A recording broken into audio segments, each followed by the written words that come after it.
ngayon po ay nagpupunla naman po ako ng guyabano. Ayun po ay tinanim ko ang basil.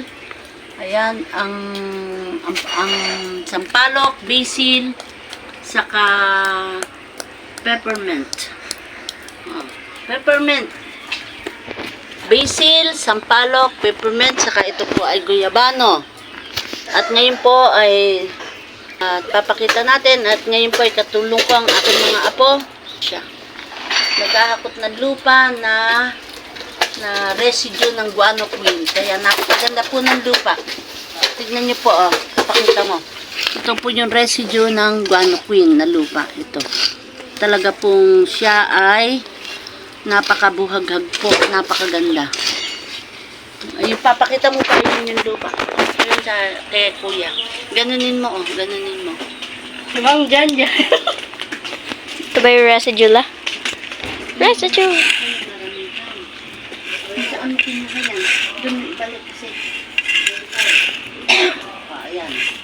Sige, patay mo muna. At ngayon po, ay muli po natin mapapanood sa aming video ang pagta-transplant po nitong durian. Ayan po, tumubo po yan, durian na yan. Marami po umorder sa amin sa Aurora at nakapagpatubo po ng durian. Ayan po, itong durian po na to ay bihira po daw na tumubo. Pero po sa pamamagitan ng mga organic fertilizer, lalo tigit yung residue po ng guano queen at yung guano queen po, lahat po ng itanim na mga buto dito ay tumutubo. Ayan po. At ito po ay itatransplant ko po para saka po para hindi po kasi makakaugat pagka maliit.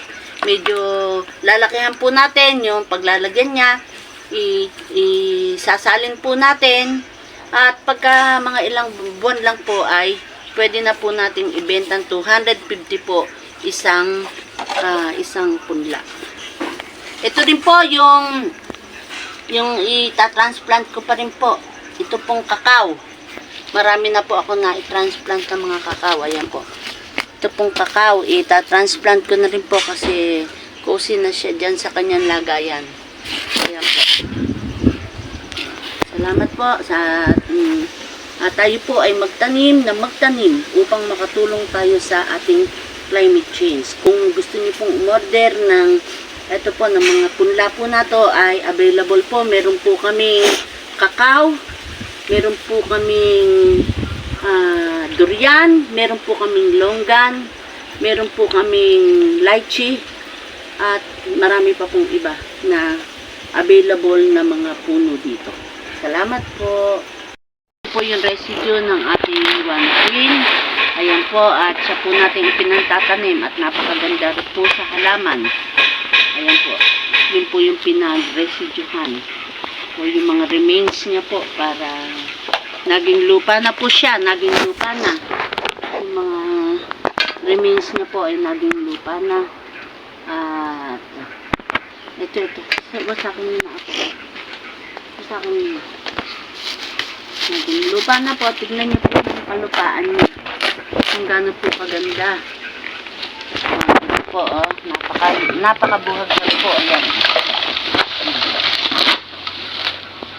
Kumuha ka nga ng buo-buo naman. Ayan, napakaganda po ng kanyang napakalambot ng lupa.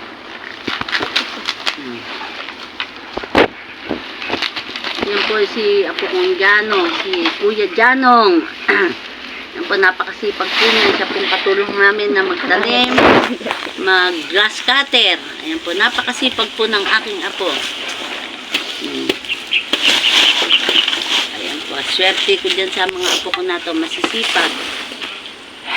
At tignan niyo po ang itsura po ng lupa. Ito po, talaga pong napakaganda. Talaga pong napakaganda ng kanyang lupa. Umiitim po, tsaka maganda po. Ito na po yung residue niya.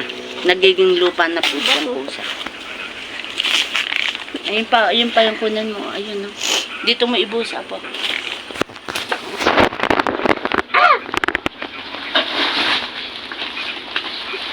Ito naman pong pinagtatanim. Ayan po. naging lupa na po. Ayan. Mata ko.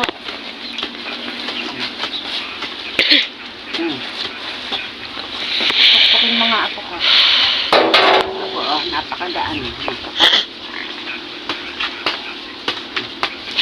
Di ba ba? Yan po yung pinaka-residue. Hindi lang po sa nakikinabang ay halaman, pati po yung lupa niya. Ito po, naging lupa na po siya.